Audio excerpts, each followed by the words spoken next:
కరువు జిల్లా అన్నారు కదా, రాయలసీమ జిల్లా. మేము కూడా రాయలసీమ వాసినే.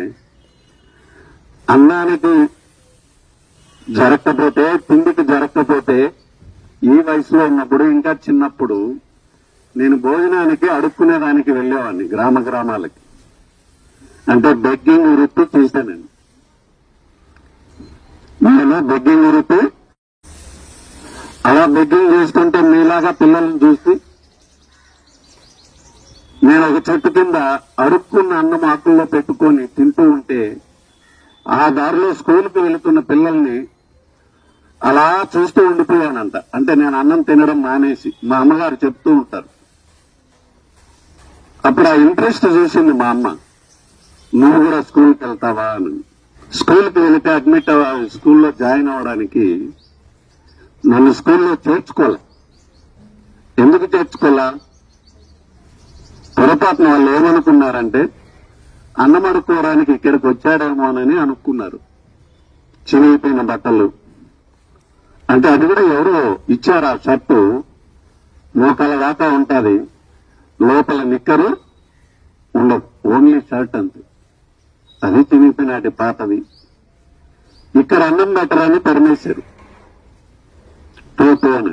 ఆ పిల్లలకి అందరికీ తెలుసు, చుట్టుపక్కల వాళ్ళకందరికీ నేను అన్నం అడిగే విషయం. ఇంటింటికి వెళ్తా ఉంటాను కదా. తర్వాత మళ్ళీ మా అమ్మగారు ఆలోచన చేసి, అడుక్కునే వాళ్ళు అనుకో ఉంటారేమో, మీ పలక చేతికి ఇచ్చి, ఇప్పుడు మీ చేతికి డిజిటల్ స్లేట్ ఇచ్చారు అనిల్ రెడ్డి గారు. ఆ రోజుట్లో నాకు కనుక ఆ స్లేట్ ఇచ్చింటే నేను ఆ రోజే ఐపీఎస్ అయ్యేవాడినేమో.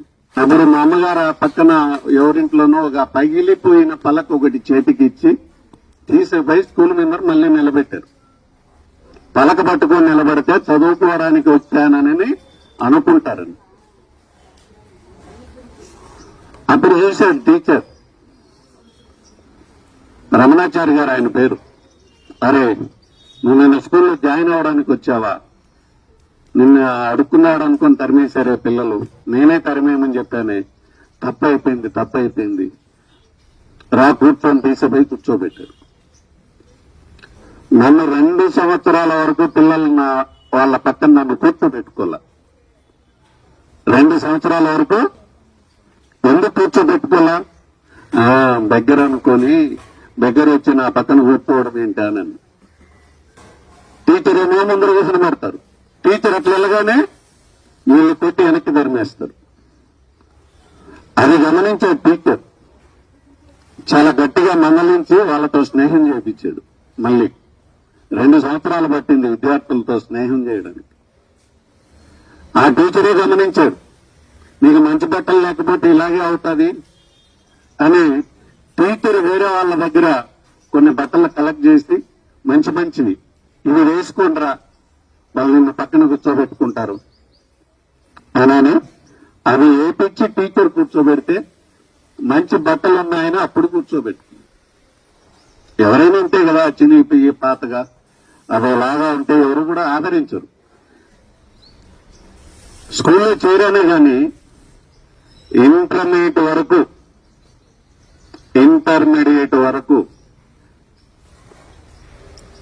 బెగ్గింగ్ వృత్తి మానేశాం. కానీ అన్నం కోసం మళ్ళీ వెళ్ళేవాడిని. ఎక్కడికంటే మ్యారేజెస్ జరుగుతాయి చూడండి, మ్యారేజెస్ జరిగే చోటుకి అక్కడికి వెళ్ళి పని చేసేవాడిని అన్నం కోసం. కర్మకాండాలు జరుగుతాయి చూడండి, ఎవరైనా చనిపోతే ఆ చనిపోయినప్పుడు వాళ్ళ ఇండ్ల దగ్గర పని చేస్తే భోజనం పెడతారు. అప్పుడు భోజనం పెడతారు. సమాధులు తవ్వడానికి కూడా వెళ్ళాను నేను పని కోసం. ఆ సమాధి తవ్వితే అంత అన్నం పెట్టి అంత డబ్బులు ఇచ్చేవాళ్ళు. అటువంటి పనులు చేస్తూ చదువుకున్నాను నేను. మీకు ఆ పరిస్థితి లేనే లేదు. మీకు చుట్టూ ఎంతో మంది దాతలు ఉన్నారు, మీ చుట్టూ ప్రభుత్వం ఉంది, మీ చుట్టూ ఎంతమంది టీచర్లు ఉన్నారు. ఇంతమంది సహాయం చేస్తుంటే మీరు ఇంకెంత గొప్పగా చదవాలి. ఎందుకు మీరు అట్లా వెనకబడిపోతున్నారో తెలుసా? అప్పటి సమాజానికి ఇప్పటి సమాజానికి ఉన్న తేడా ఏంటంటే, మాకు అప్పట్లో సెల్ ఫోన్ లేదు. సెల్ ఫోన్ లేకపోవడం వల్ల అమ్మ చెప్పిందే దైవం. గురువు చెప్పిందే దైవం. ఇప్పుడు సెల్ ఫోన్ వచ్చేసింది. ఇంటికి లేకపోయినా పర్లేదు సెల్ ఫోన్ ఉండాలి మీ ఇళ్లలో. అమ్మని సదాయిస్తారు సెల్ ఫోన్ తీసిమ్మని, నాన్నని అప్పు చేయమంటారు సెల్ ఫోన్ తీసిమ్మని. కష్టపడుతున్నారు మీ తల్లిదండ్రులు. ఎంత ప్రేమ వాళ్ళ మీ పైన. ప్రభుత్వానికి కూడా ఎంత గౌరవమో మీ పిల్లల్ని బాగా చదువుకుంటేనే దేశ భవిష్యత్తు ఉందని. చూడండి, అనిల్ కుమార్ రెడ్డి వాళ్ళ అమ్మగారు ఏజీఎస్ ట్రస్ట్ శ్రీనివాసరెడ్డి గారి సత్యమణి గారు, వీళ్ళందరూ మీకోసం ఇంత కష్టపడుతున్నారు, మీ యొక్క భవిష్యత్తు కోసం. ఒకప్పుడు మా అమ్మతో పాటు నేను అడుక్కోవడానికి వెళ్తుంటే మా అమ్మని తిట్టిన వాళ్ళందరూ ఇప్పుడు మా అమ్మ కనపడితే చేతులెత్తి నమస్కారం చేస్తారు. ఇప్పుడు కూడా మా అమ్మగారు బ్రతికే ఉన్నారు. ఒకప్పుడు అన్నారు దగ్గర పెట్టుకున్నానని, ఇప్పుడు అంటున్నారు అడిషనల్ ఎస్పీ వాళ్ళ అమ్మగారయ్యా అని. మా అమ్మ నాకు అప్పుడప్పుడు ఫోన్ చేస్తా ఉంటుంది. ఎందుకో తెలుసా, ఆ గ్రామానికి ఎస్ఐ వెళ్తాడు, సబ్ ఇన్స్పెక్టర్. అక్కడ పోయి అమ్మ నమస్కారం అమ్మా అంటాడు మా అమ్మని. మా అమ్మకి అదే ఫీలింగ్ ఉంది, నేను చిన్నప్పుడు అడుక్కు తిన్నాను అంటరాని దాన్ని. ఓ సబ్ ఇన్స్పెక్టర్ 4 పోలీసులు పోయి నమస్కారం అంటుంటే పొంగిపోతుంది. పొంగిపోయి వెంటనే ఫోన్ చేస్తుంది నాకు, నాన్న ఈరోజు ఎవరో పోలీసు వాళ్ళు వచ్చారు, పెద్ద ఆఫీసర్లు, నాకు దండం పెట్టారు నాన్న, నాకు దండం పెట్టారు నాన్న. అదంత గొప్పగా ఉందాము. మీ అమ్మలకు కూడా సమాజం దండం పెట్టాలి, మీ నాన్నలకు కూడా సమాజం దండం పెట్టాలి. ఆ స్థాయికి మీరు ఎదగాలి, ఆ స్థాయికి వాళ్ళని తీసుకెళ్ళాలి. మీకు అటువంటి పరిస్థితి రావాలని వీళ్ళు చూడండి, డిజిటల్ స్టేటు, పర్యావరణకు సంబంధించింది ఎన్ని తీసుకొస్తున్నారు. నాకొక్కటి ఇలా ఏదో మేము అడిగితే బట్టలు ఇచ్చారు, వాళ్ళకందరికీ నేను గుర్తుపెట్టుకోనున్నా, నాకు బట్టలు ఇచ్చిన వాళ్ళకందరికీ. స్కూల్ నుంచి రాగానే ఏం చేసేవాడినో తెలుసా, నేను మల్లెపూలు అమ్మేవాడిని. మా గ్రామానికి నల్లారి తుమ్మారెడ్డినని మీరు తెలిసే ఉంటుంది, కిరణ్ కుమార్ రెడ్డి వాళ్ళ బాబాయ్, వాళ్ళమ్మ శ్రీదేవి, వాళ్ళ భార్య శ్రీదేవి, తిమ్మారెడ్డి గారి వైఫ్ శ్రీదేవి. ఎవరి దగ్గర పువ్వులు తీసుకోదు, మా అమ్మ దగ్గర తీసుకుంటుంది. ఎందుకంటే మా పిల్లలు చదువుకుంటున్నారని. రోజు పావలా ఇస్తుంది, 25 పైసా ఇస్తుంది. సాయంత్రం రాగానే మా అన్నయ్య గారు, మా సిస్టర్, మాకు ఒక అక్క ఉంది, ఆమె పూలు కోసి రెడీ పెట్టింటారు. మేము 2 పెద్ద మల్లెపందిరి వేసింటివి. ఆ పువ్వులు తీసిపోయి ఆమెకి ఇచ్చేది, పావలా ఇస్తుంది. బట్టలు అడిగేది, 1 వారం మల్లెపూలు ఇచ్చేది. మళ్ళా ఆమెకి 2 కొడుకులు ఉన్నారు, శ్రీకర్ రెడ్డి, శ్రీధర్ రెడ్డిని. వాళ్ళ బట్టలు ఇవ్వమని అడిగేది.